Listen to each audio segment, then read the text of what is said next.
Greetings in love and kindness, family. I'm Karen Khadijah Davis-Foulks, the one and only Conscious Self Healthcare educator and host of the Conscious Self Healthcare Conversation radio show. Every Wednesday from 4 p.m. to 5 p.m. Eastern Standard Time, 1 p.m. to 2 p.m. Pacific Standard Time. Community, this is your time to share your wellness stories and how you move from disease care to conscious self-health care. I want to hear your story. We want to hear from you. Join the conversation each Wednesday. Call in and share how you shift out of chronic disease care stress. Right here on InnerlightRadio.com, the healing frequency. This is Dr. K, and I am looking forward to our conversation. So call in and share. Health is consciousness, and healing is a function of consciousness. Come on, family. It's time to rock the world with the new frontier of conscious self-health care, while I share my wellness story with you right here on InnerlightRadio.com, the healing frequency. The healing frequency. The healing frequency. That's what you're listening to. And you got to listen to your healing frequency. When our vibration comes to you and talk to you and try to tell you something about what you're doing to this human body, that energetic body. Got to listen. Cells are always talking to you. Take that deep breath with me, family.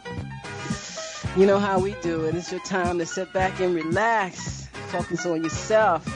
Taking all the good news you heard today on Inner Light Radio, Wellness Wednesday. And vibrate high, that high frequency of love, laws of vibrational energy. 5/1/2019. Thank you so very much for tuning in to the Conscious Self Healthcare Conversation radio show. I'm your host, Karen Khadijah Davis-Foulks, the one and only Conscious Self Healthcare educator, helping you to become your Conscious Self Healthcare educator. And you know, the two things I talk about is emancipating yourself from medical mental slavery and that word fear. False education accepted as reality, and that false evidence in any area of your life appearing real, but mostly in the healthcare system. Yesterday ended Conscious Self-Healthcare and Lymphatic Cellular Wellness Month, the day we celebrate the lymphatic system, lymphatic wellness, that month. But it's a lifelong journey. It's a lifelong thing that we need to be focused on, not just for 1 month, but that is the month that marked to have people that you can talk about and say, you know, people like getting involved on monthly things and then they carry it on throughout their life or they'll drop it for that month. And I'm telling you not to drop this information that's being shared with you through any means that anybody is helping you become your own wellness doctor. You want to take that information and you want to hold it close to your heart. Because the heart is what creates that field, that bioenergetic field around the human body that connects you inward, outward, upward, downward, all the way through and all the way around. That's your connection to the true life, vortex of who you really are. So thank you once again for tuning in to the Conscious Self-Healthcare Conversation radio show with my co-host, Brother Humam Abdul Malik, from Facebook Live, the Black and Eyes Report, that he does every weekday morning around 8 o'clock a.m. We're here today to finish our program from yesterday. This hour is going to go by pretty quickly, but we're going to get in because who did we honor this year? We honor the ancestors. They're always talking to us. They're always sending us messages through individuals, through our own energy field. We just got to learn how to tune into ourselves and pay attention to what's being said to us. And I had to do this year when I tried to interrupt and put my 2 cents in it and bring somebody else in to honor them, and the answer said, "We told you what to do." And then see what happened? So sometimes you got to really, really listen to what they had to say. So my post for today's show read, join me and my co-host as we continue the last hour of celebration for the 9th year, honoring individuals that have emancipated from medical mental slavery. This year's panel radio show honors all our ancestors, everybody's ancestors. We especially honor the works and community love from Dr. Francis Cress-Welsing, Baba Dick Gregory, and Reverend Ike. So tune into the Conscious Self Healthcare Conversation Radio Show on Wellness Wednesday. We're here from 4 p.m. to 5 p.m. Eastern Standard Time, right here on InnerlightRadio.com, the healing frequency. And I ask you all this year especially to remember to share with everyone that April is Conscious Self-Health Care and Lymphatic Cellular Wellness Month. We honor every human being that exercises their personal power to become their own wellness doctor, and to everyone that honors their divine human body that knows we do not have or create diseases, that we can and do have cellular malfunctions. Some may call it dis-ease, and they get caught up in disease thinking. But I want you to start using the word cellular malfunctions, because we can and we do as humans create cellular malfunctions. I don't care what you're doing, what you think you're not doing, you're going to create cellular malfunctions. That we can make mental, spiritual, nutritional, emotional, and physical adjustments of corrections to without using pharmaceuticals for the daily care of our human body. So once again, family, thank you for coming to dance with me. If you can get up and dance, get a rhythm going in your mind, whatever that beat may be, and taking those deep, deep breaths that you don't take all day long, that we should be taking all the time. Thank you for coming to dance and breathe with me and my co-host, Umar Abdul-Malik. One love, one community, living in unity. So as we continue with our panel radio show, today we will hear from 3 legendary history makers that have had a profound effect on the Black community and humanity as a whole. Again, Dr. Francis Cress-Welsing, Baba Dick Gregory, and Reverend Ike. One day I'm going to learn how to say his full name. I like saying his name, but I never say it correctly. But as a reminder to how we do things here, when you think about love, L-O-V-E, laws of vibrational energy, it's the power that brings my entire life together. It heals, renews, restores, and empowers me with divine energy and life. I am love in action. I'm a master of positive self-expression. We are here to be givers and receivers of love. So, Brother Humam Abdul-Malik, how you doing today? Come in and say hello for a moment before I continue on. You know how I'm doing. I'm divinely inspired and spiritually inquiring everything that our ancestors give us through inspiration, along with the Creator, to build a new Black nation. Oh, there you go. In that rhythm and rhyme and that flow all the time. Amen. Thank you for joining me. I do appreciate it. Oh, so family, community, and friends, you are the master of your thoughts and mind. Tell your mind what to think. Tell your feelings what to feel. Tell your body how to react. Master your mind, master your feelings, master your thoughts. You must tell your human holographic image, and yes, it is a human holographic image, even though it's heavy and weighed down, what to do, how to act, and how to think. I say you can call it sanity or insanity, but that's what you may do. So briefly, I want to remind you, I had that fall yesterday, and as I did yesterday's program, the 2-hour program, Honoring Emancipate Yourself from Medical Mental Slavery Day, which actually will air again tomorrow at 12 noon Eastern Standard Time. You can hear that whole 2-hour show again tomorrow. That fall I had yesterday, and this show gave me a good vibration. I was feeling good, and then I had to attend an event with the Commissioner Umar Abdul-Malik when he put that hat on. And it's the first time, family, I've been out in 5 years, because of what's been going on in my life and what's been happening.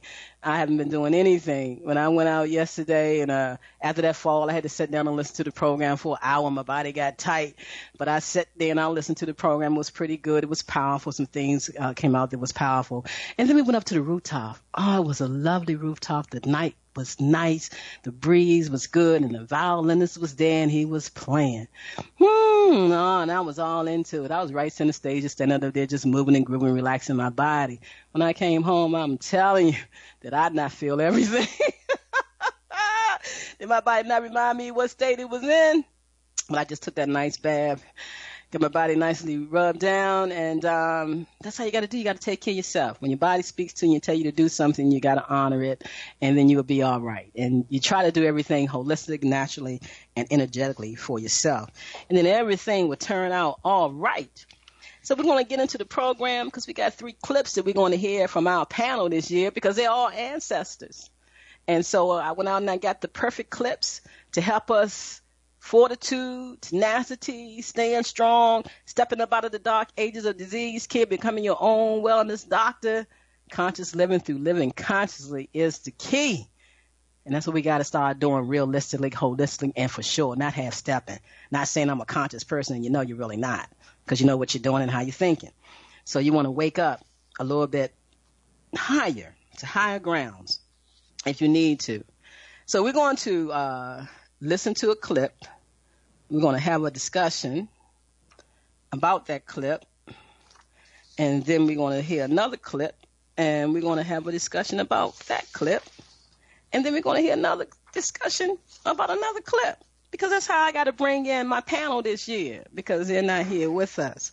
So before I bring on my first guest, Dr. Frances Cress-Welsing, I just want to remind you that the truth about psychiatry, in short, the whole business of creating psychiatric categories of diseases, formalizing them with consensus, and subsequently ascribing diagnosis code to them, which in turn lead to their use of insurance billing, is nothing but an extended racket, furnishing psychiatry a placebo scientific aura. And this was by Dr. Thomas Dorman, member of the Royal College of Physicians of the United Kingdom and Canada. Dr. Frances Cress-Welsing came into my life back in the early or mid 80s. I worked for corporate America, reached a high position in corporate America without a degree. People got upset because how can this young lady, this black woman, come into corporate America with no degrees and get such a high position in the office automation training department? But she did, and I went through a lot to maintain that position, which I learned now, you never fight and you never struggle.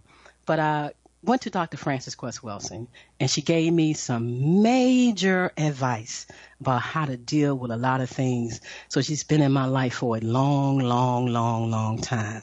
So we're going to hear a clip from her. It's a 13-minute clip. I want you to sit back, and I want you to actually listen to what she says about racism, white supremacy, and what's happening right now. So this clip is Dr. Frances Cress-Welsing, Freedom from Psychological Slavery, Awakening from the African Dream. We're only going to hear 13 minutes of this hour-long discussion talk that she had that if you are of the right mind, when the show is over with, you're going to go back and listen to that whole hour. So, Brother Jamal, can we start off with that clip today and hear a commercial and run into that?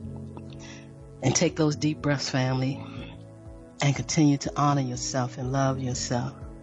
Yeah, a commercial first would be great. Do you feel lost? Do you feel out of sync? Could it be that you are experiencing electromagnetic sensitivity? Yes, electromagnetic sensitivity. Could man-made frequencies interfere with cellular activity and melatonin production? We are beings of frequency, light, and information, and you are your own experience. Do not conform any longer to the patterns of man-made mindset of human consciousness.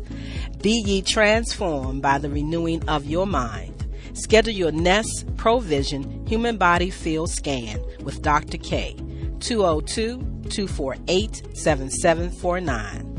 Visit the website forcelllife.com. The number 4CELLLIFE.com. Have the courage to expand your horizon and reprogram your cellular activities. Call Dr. K for your 15-minute wellness consultation. 202-248-7749.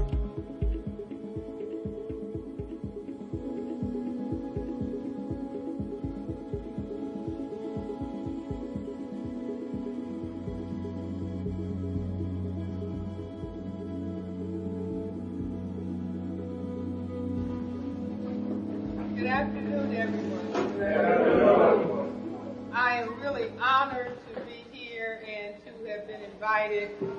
by Shabazz Wilson and Clemson Brown. I haven't been in New York in a long time, but I'm thrilled to be here. And happy birthday. Thank you. And many more. I'm going to, as usual, talk about racism, white supremacy. My mother is deceased, but one time she said to me, "What are you going to talk about, Francis?" And I said, "Mother, you know, I only talk about racism." And she said, "Well, can't you talk about something different?" But everything is racism, and I want to talk about it. I'm a general psychiatrist and child psychiatrist practicing in Washington, D.C.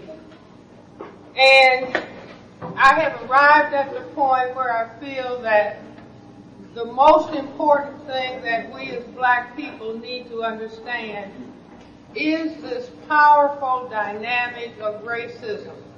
Those of you who are familiar with the work of Neely Fuller know that he has said, if you do not understand white supremacy racism, what it is and exactly how it works, everything else that you think you understand will only confuse you. So I believe that if we are going to move further into the 21st century and into the 22nd century and into the 23rd century, that we have to have clear insight as to what this process is all about. I think it's in the book of Isaiah. If you do not have, those who do not have a vision, if there's no vision, the people will perish. I guess that's, if there is no vision, the people will perish. Meaning we have to have a more global understanding of exactly what the forces are on this planet so we can actually do short-range planning as well as long-range planning. I started thinking about racism when I was doing a residency in general psychiatry at St. Elizabeth's Hospital in Washington, D.C. And it was a program that was based on Freudian psychoanalytic theory, and nothing was really being said about the mental health of black people. I'm a third-generation physician. My father was a physician. His father was a physician. And my parents told us that you are getting an education not to leave your community. You are getting an education in order to help your community. So the black patients that I would talk to and take a history on, within the history of every black patient would be aspects and dimensions of racism. And when I was an undergrad, I considered myself to be a Marxist. I thought that economics was causing racism, that it was a means for economic exploitation. Well, you can have ideas as an undergrad, but when you are a physician and responsible for the care of patients, you really have to know what you're talking about. I remember going home when I was an undergrad. You know, my parents and my grandmother were sitting at the dining room table, and I announced, I'm a Marxist. And my grandmother said, the more education they get, the dumber they get. But anyway, talking to patients and seeing this gigantic monster in the middle of their history about racism, I said, I've got to really understand racism in depth. And the training program that I was in, it was at a federal government hospital. All the people in charge of the training program were white people. And they actually taught us, there were a few black residents, I think 3 out of 12, that black people did not have the intellectual potential to benefit from psychotherapy. That the best treatment for black people was medication. Well, that did not compute for me. So I said out to myself, I want to understand really more about racism. I happened to have been at a social gathering, and these were black people sitting around after a Black Power Committee meeting. And I heard a gentleman across the room say, racism is a system. It was almost like a light bulb going on. That was Neely Fuller. How many of you are familiar with his work? I consider him to be one of the critical thinkers in our group in the 20th century and into the 21st century. He was saying that racism is a system, and because we got to get this really in our head. He said it was a system, and the system functions in all areas of people activity: economics, education, entertainment, labor, law, politics, religion, sex, and war. And that the purpose of this system is to maintain the power equation of white over non-white, white power over non-white powerlessness. And so I thought this was a very profound concept. Those of you who are familiar with the work of Dr. Du Bois. Dr. Du Bois in 1903 said that the problem of the 20th century is the question of the color line. This is the problem of the color line. So I said to myself, why would a system for the purpose of maintaining white power over non-white powerlessness, why would such a system evolve on this particular planet, planet Earth?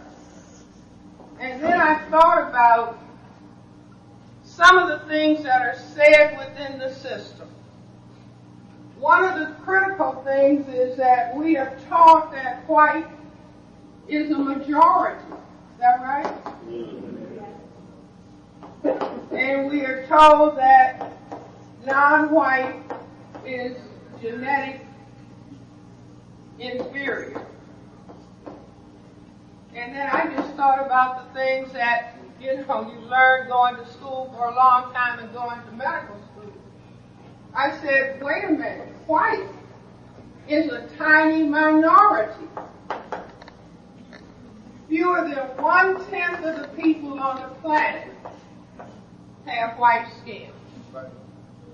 And instead of black people being genetically inferior, the ability to produce this black pigment, melanin, is a genetically dominant trait. And we have an excellent example in our president, Barack Obama. His mother is white, was white, his father was black. And you mix these together, and what do you get? A colored person. See, always a black person. So I said that, okay, on this planet, planet Earth, in the 15th century, we had Columbus, 1492, coming out of Europe and realizing that the earth was round and not flat. And everywhere these white people landed, they found colored people, right? And if those men were sexually frustrated and the people were over time, and the women had sex, or I should say the men had sex, imposed sex, however you want to look at it. If they waited around 9 months, they found that all of the children look like the mothers. And so they realized, wait a minute, we are a tiny minority in Europe and no other place where there are white people. So they said, wait a minute, what if these men got involved? And started going from south to north. We could genetically disappear. Now this may not make sense to black people, because under white supremacy, black people try to get rid of their color, don't we? White people don't want to disappear. And I have asked audiences of white people, do you want your children to be colored? Do you want your grandchildren to be colored? Do you want your great-grandchildren to be colored? Do you want your great-great-great-great-great-grandchildren to be colored? I'm polite and they're polite. What do they say? No. Meaning they don't want to disappear. So I said, if you mean this, then you have to do certain specific things in all of these areas of activity so that white does not disappear on planet Earth. Now, unbeknownst to us, this is the critical underlying motivation for all of the behavior of people who classify themselves as white on this planet. I don't know how many of you are familiar with the name Tom Metzger. He is one of the arch white supremacists or white separatists. Some years ago, I was on a television program in Los Angeles when President Reagan's son had a television talk show. And so this particular show was a panel of people, might have been 10 people, talking about race and racism. I just happened to be sitting next to Mr. Metzger. And so during the commercial break, I kind of touched him on his arm. I'm sitting right next to him. And he didn't say, don't touch me, nigger. I said, Mr. Metzger, tell me something. What percentage of people who classify themselves as white are fearful of white genetic annihilation? And he answered very politely. He said, Dr. Welsing, nearly all of them. But they are ashamed or afraid to admit it. Now, I can understand that. In other words, this system is about white genetic survival. Now, if some people have organized a system for their genetic survival, what's the chance that they're going to give that system up? None. See, they worked hard. And we can consider it unjust. It's the most unjust system that has ever been devised on the planet, where you have 1/10 of the people deciding that they need to control 9/10 of the people on the planet. But all along, I maintain we have not understood this. We thought when we were formerly enslaved, if they would just take off the chains, everything is going to be okay. So they removed the chains, and then what did they do next? They put laws in place to accomplish the same thing. And that's correct. They put laws in place, and them laws are frivolous laws that can be easily changed, and they have been changed through the works of Dr. Francis Cress-Welsing, Brother Tilly, a whole lot of other people.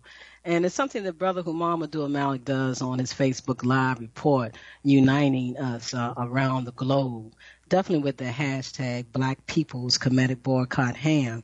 She said, no vision, the people will perish. One community living in unity. Brother Humam, with the way you talk on your broadcast and what you just heard right now, what is your message to the people? My message to the people, we just got to, first and foremost, we got to purify our temple and come into a divine essence in our temple, in our universe, to have a profound effect upon the universe. And the way we do that is becoming to a black state of mind, a black divine state of mind. And we listen to Dr.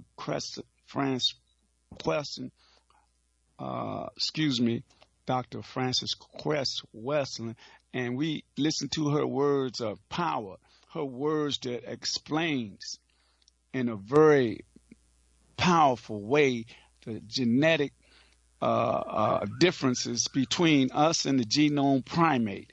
We have melanin and they don't. They can't stand the sun.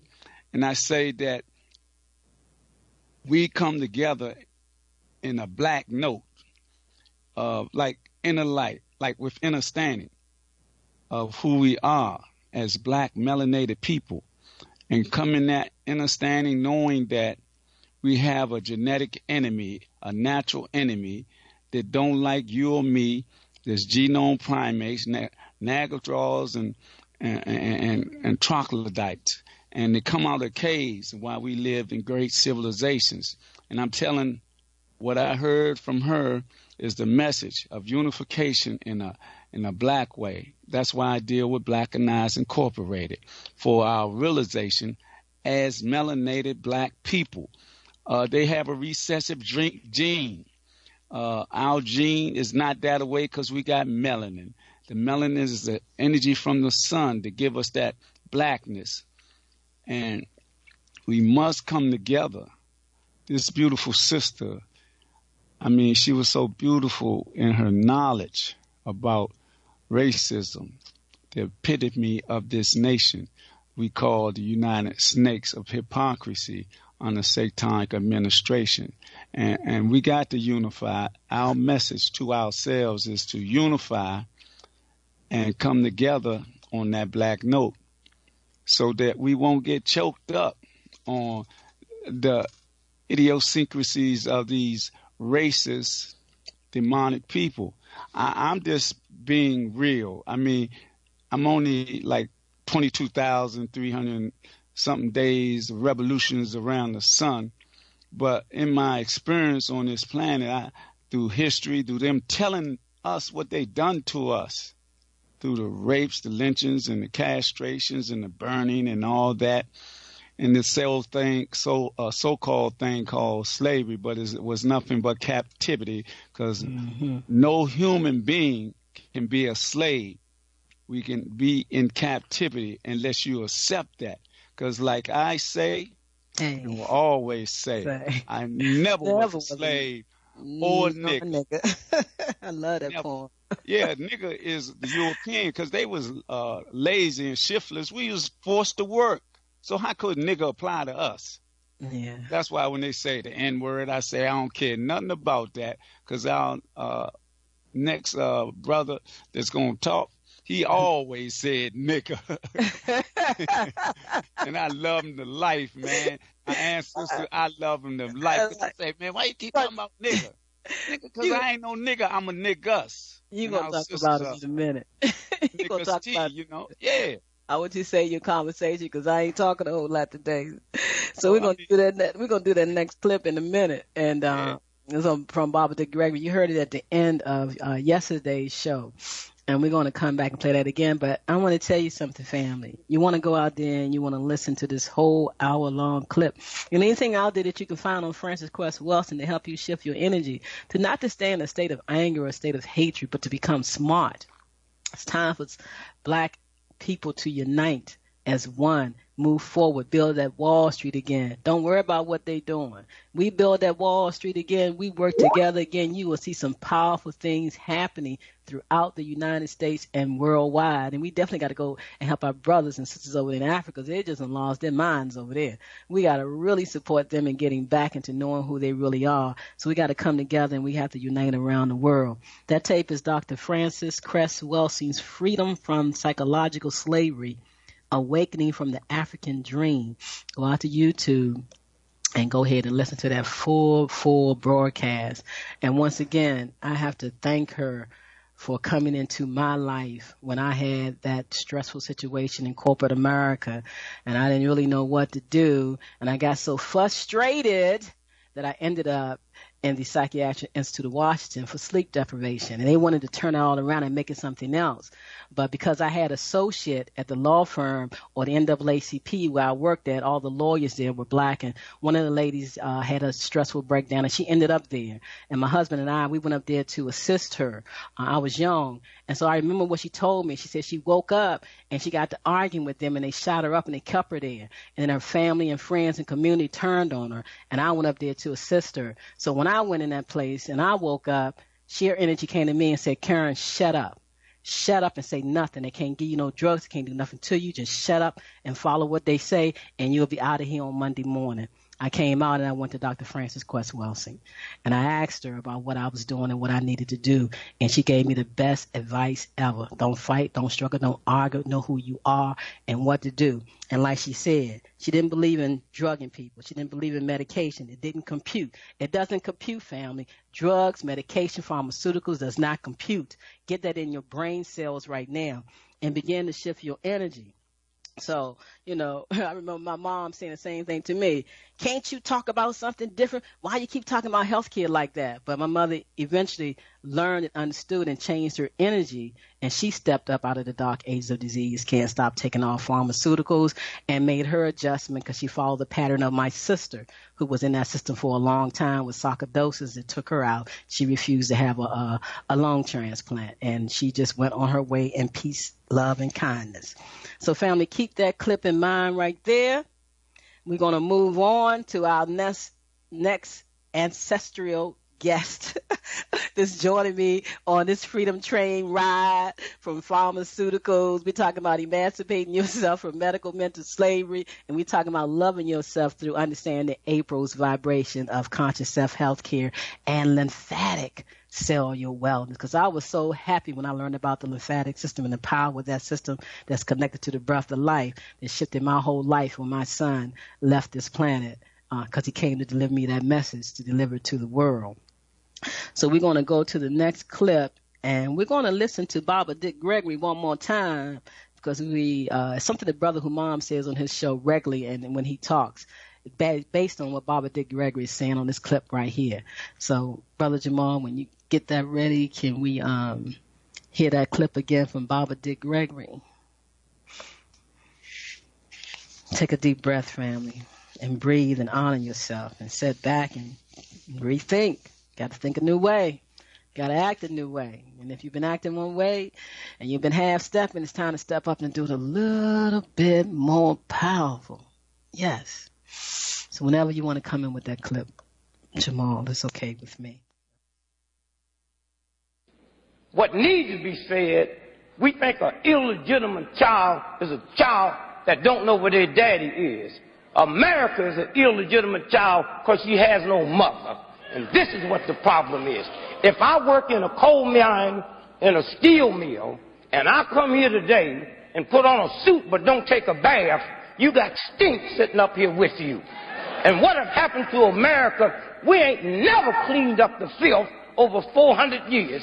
We just put a new suit on and a new dress on and then wonder who's stinking. It's you the one that's stinking. That's what this is. And until we clean this out, until we clean it up, My mama used to grab me and wash my face. America ain't got no mama that's washing her face. She'd pick my nose when it needed to be opened up. She'd look in my ears. All we do is we went from this filth we was in to putting on some new clothes, and nobody has said, hey, somewhere we got to apologize. First, to black women. White women's okay, but that black woman went through racist white system and sexist black me. And we ain't never said what you've been through. And in spite of that, look at that black woman. Look at Kathy Hughes. She didn't have the privilege of a ladies' movement when she's putting that empire together. Look at Dorothy Height, huh? Look at all these women that have come through, the late Dolores Tucker. Look at what's going on now with E. Faye Williams talking about Sojourner Truth, and we will have that statue in the White House. Our women, if you think this sister just a politician, what she had to go through to get there, cause she was a woman. And we have never slowed up and said, thank you, ladies. Thank you, thank you, thank you. And until we do that, until we're able to do that, I look at Dr. Condoleezza Rice. Hear me. And we tolerate it. She has more PhDs than the president's whole cabinet.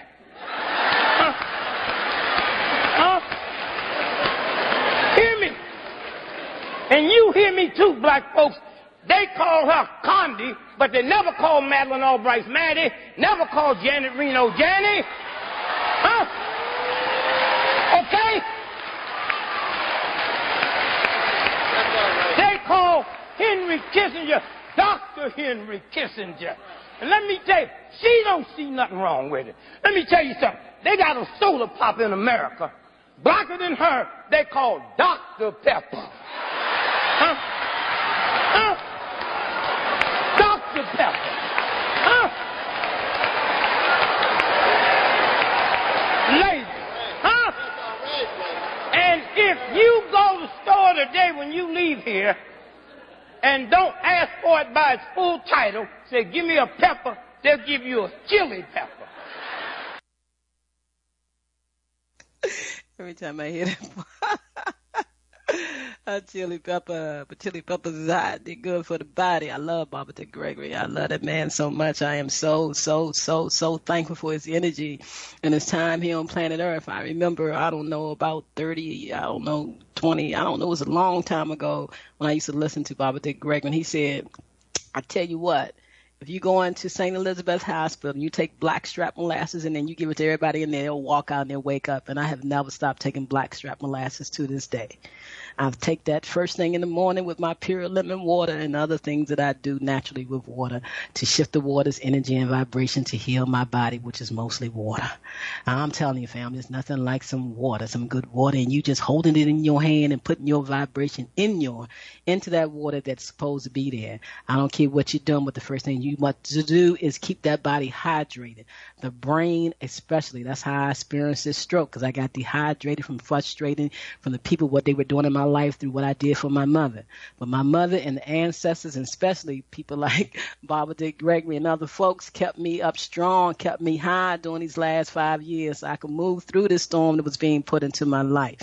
So, Brother Muhammad Malik, you had the pleasure of actually attending Dick Gregory's 80th birthday party, and what did you think of that tape? And how did you express something great when you do your show about women? In your broadcast, you talk about the matriarchic woman. What do you be sharing?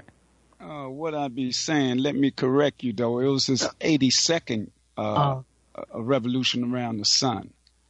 He's a great man. He's articulate, spiritual, divine. He's the God that he expresses himself here on the earth. And when I say about the Ma'at, the essence of the matriarchic essence of our sisters must be brought back into the essence of being in control of the world, because our women is the soul of the world, because the energy from the Creator and our ancestors come through the women first into us. And that's what we must relapse to, that type of mentality and action, special the power of Ma'at and the 42 admonitions of Ma'at. And we got to go back to Asar, Set, and Heru.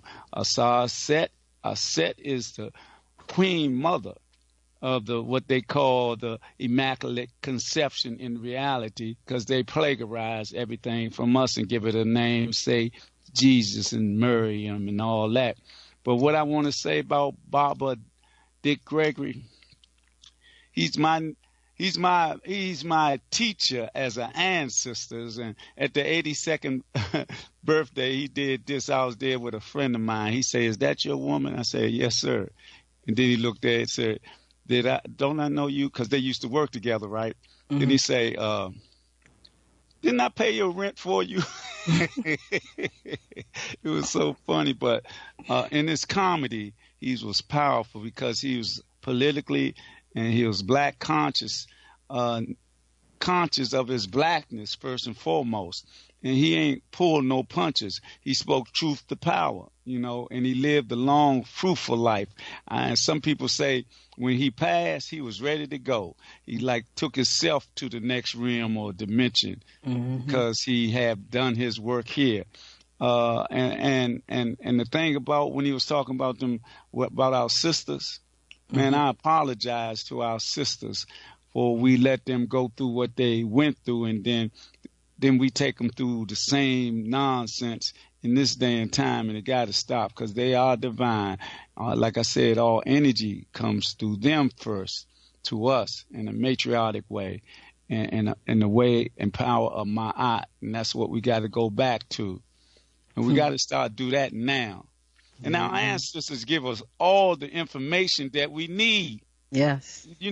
People talking about dead and death. It ain't like that. They are energy, and all you got to do is listen to the silence. Tune into it. That's right, like inner light. And your hair is your antennas. Inner light is understanding the inner verse to have a profound effect upon the universe. Your hair is your antennas, and you can tune into it all. And so that's what we're talking about, family. We got to step back. And we got to tune into ourselves, and we got to listen to the truth, and we got to know the truth. And my whole message here, I was sent here to planet Earth, and I've gone through what I've gone through because they said they needed somebody strong to tell people to step up out of the dark ages of disease, care, stop taking those pharmaceuticals, say somebody's supposed to be. Stop taking those pharmaceuticals for the daily clear of your body and use holistic energetic. And remember, you can go to my website, Conscious, CONSCIOUSELF care.com, and step up to the future in healthcare. Let me support you with the Nest Health System. I can support you around the world wherever you are. You just buy a little device.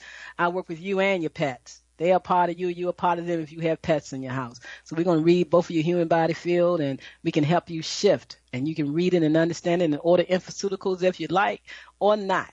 Because with this stroke, I was able to tell what was going on, but I used my high state of consciousness for almost a year before I started taking anything, because I know the power of conscious self-health care first. I give my power to nothing first. It's within me, like Reverend Ike always said.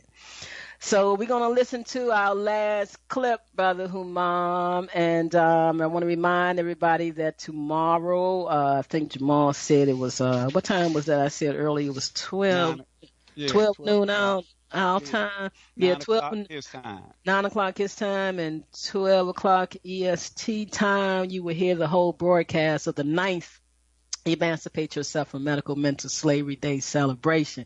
Let it empower you, family. Let you shift up. I ain't got to argue with nobody when you make your changes. You ain't got to tell everybody what you're doing. And when they say what you're doing, you ain't got to, they're going to argue with you. You ain't got to tell them nothing. Just keep doing what you need to do, because some people just going to try to turn you around because that makes them happy. That makes them vibrate just so you can't get anywhere. That's why I stayed to myself these last 5 years and didn't argue with anybody, family, friends, nobody.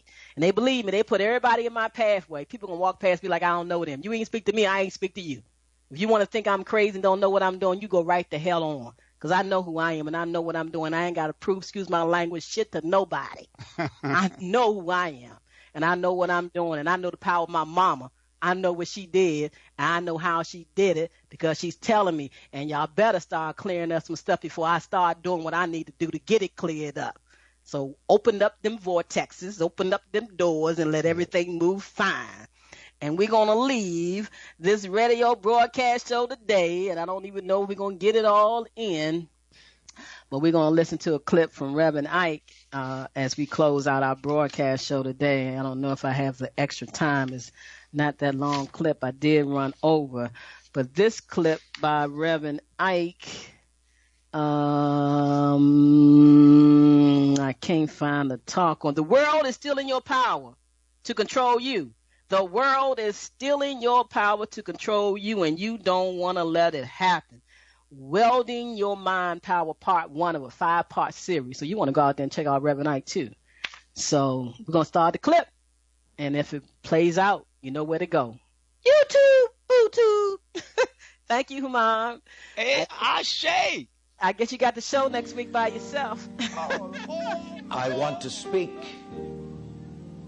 to a subject that is very important to particularly the black and Hispanic minorities.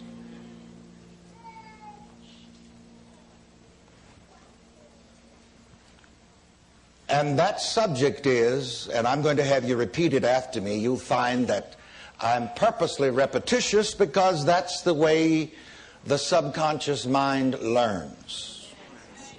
As a matter of fact, I always tell people that's how you became so negative. The world kept repeating negative ideas at you and telling you that, well, because you're black, you can't this. So I'm preaching already. If I weren't in somebody else's church, I'd tell you what my answer always was. The hell I can't.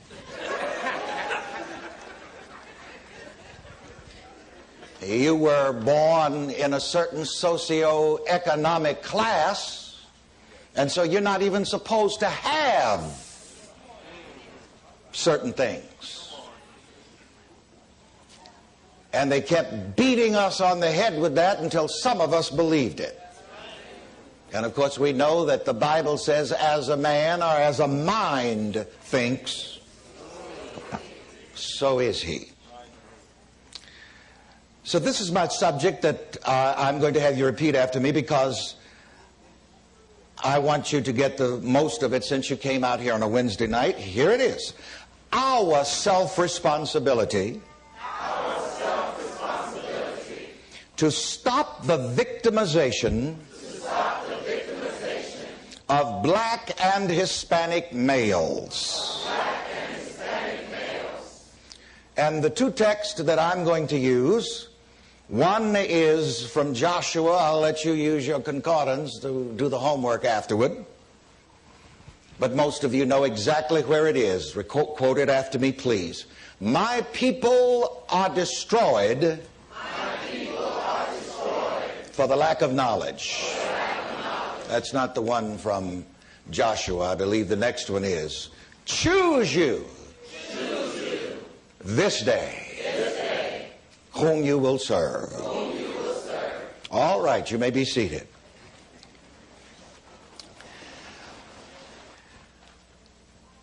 A few weeks ago, I read an article in the New York Times that I shared with our church uptown and turned into a radio series as well. You'll be interested in this article. August the 10th, 1995, page A14 of the New York Times. And here are some of the things that it says. As a matter of fact, I have a copy of that article, so maybe if you can get on the good side of the secretary before you leave, maybe she'll mimeograph. No, you don't mimeograph now, you see? Telling my age again. Xerox, yes. A copy for you. But here's some of the interesting things that the article says. Listen carefully and prayerfully. Because As I read this to my congregation uptown, we just went into choruses of, "We can't let it happen," and you'll see why. Here's one of the things that just struck me, and this is from a new study. By the year 2010, quote, the absolute majority, unquote, of black and Hispanic men between ages 18 and 40 will be in prison or camps. Let's shout, "We can't let it happen." I like the sound of that, and it's said with conviction. But ladies and gentlemen, the pitiful thing about it is that it's happening already. Here is a Xeroxed copy of that article that I'll share with you if you can find somebody to Xerox it for you somewhere afterward. Imagine that. The absolute majority, quote unquote, of black and Hispanic males will be in prison by 2010. That's 15 years from now. But the awful fact is that it is happening already. Let me hear you say, "What are we going to do about it?" What are we going to do about it? I believe that was a refrain that I started at the conference last year. In 1993, when I began to be more and more concerned about the situation of young black men and the entire black community in the quote-unquote hood, I asked myself, what can I do about it? And I got an invitation to speak at Black History Month celebrations on Rikers Island, which is the largest prison in the United States of America. And I met the warden, and in his office he told me something again that was arresting. He said, "Reverend Ike, 75% of the men in this prison are black."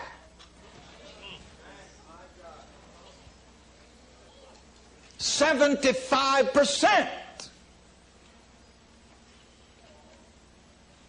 And 20% are Hispanic."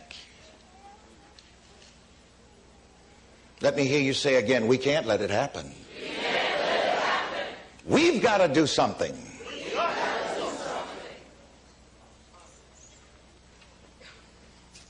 That day I spoke at Rikers Island and started a number of new programs.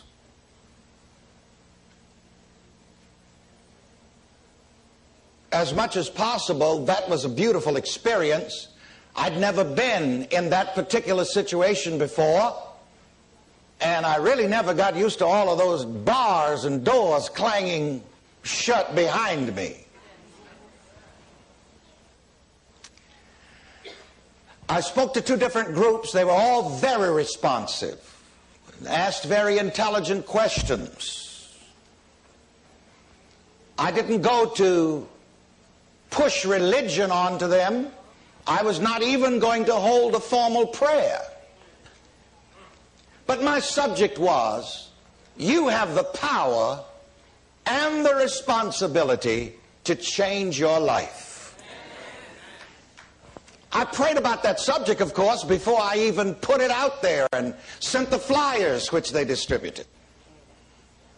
Again, another scripture, "You shall know the truth, and the truth will set you free." And when people are not free, either physically and or otherwise, it's because of some ignorance to self-truth. You don't know what's in you. You don't know who is in you. Aren't you glad you know who is in you?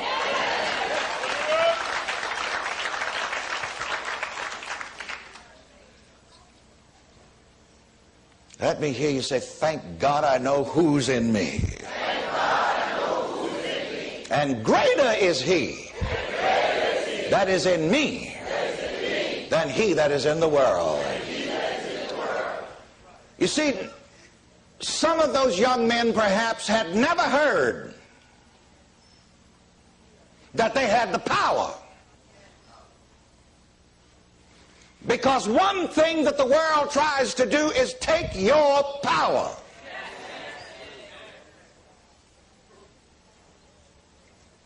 And don't you ever be fooled enough to believe that the power originates somewhere outside of you. Don't you ever believe that they, whoever they are, you know, that's one thing I've never found out yet. Maybe Bishop Jordan will find out and tell me who they are. Frankly, I don't even care too much who they are. I know who I am.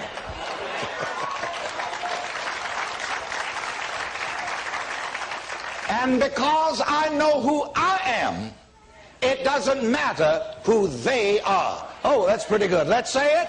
Because I know who I am, it doesn't matter who they are.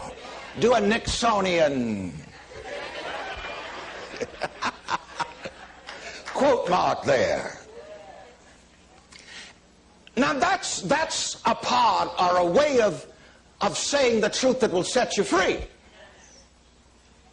Because most of the time, people always figure it's them that's doing this to me.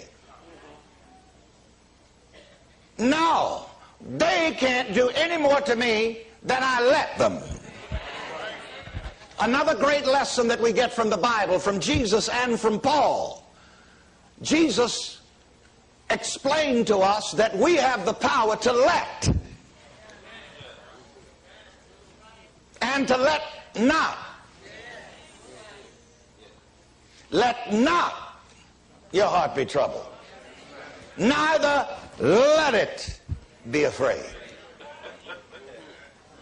Paul said, let this same mind be in you that was in Christ Jesus. Not another mind, but the same mind.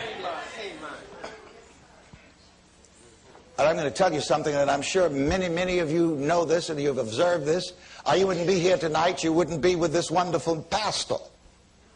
Do you realize that Christian people are really afraid of their power that God gave them? And they honestly think that it's blasphemous to take a hold of the power. But what did Jesus say to his church? Behold, I give you power. Let's say that. Behold, I give you power. In dealing with fundamentalists, I usually quote two scriptures when they object to the fact that we claim to have so much power. Yeah, you're saying I'm this, I'm that, I'm the other. That's arrogant. Well, there is some kind of a spiritual arrogance in this, yes. But you have to be sure that you have license.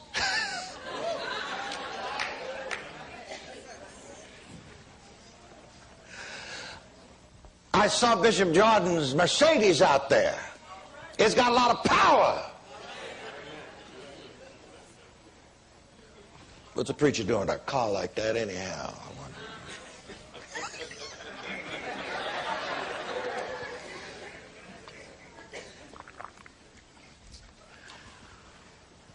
And it's all right for him to have that as long as he or whoever drives it has the license.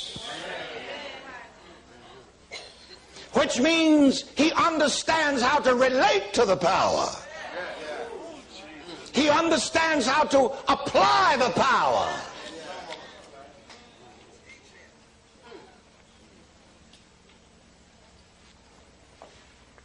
But again, it seems like they get upset when we begin to take up the power.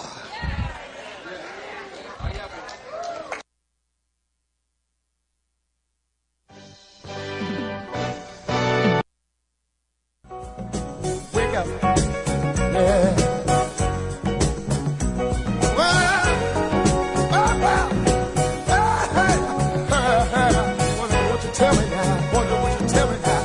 Wow, family, that was a great show. I want to thank you so very much for tuning in to the Conscious Self-Healthcare Conversation Radio Show right here on NLI Radio. It was a pleasure having you tuning in. Now, you must tell a friend to tune in. And if you haven't called in and shared your wellness story, don't you think it's time that you help somebody with your wellness story? Call in, share your story, join the conversation. I'm Karen Khadijah Davis-Foulks, and I invite you to visit my website, ConsciousSelfCare.com. Or you can just go to the number 4, the word CELLLIFE.com. Leave me some information. I would love to talk with you. And once again, I look forward to you joining us next Wednesday right here on the Conscious Self-Healthcare Radio Show. It's a conversation where we uplift each other, where we share our wellness stories so we can help someone move from disease care to conscious self-healthcare. Thank you for tuning in. I look forward to hearing from you next Wednesday.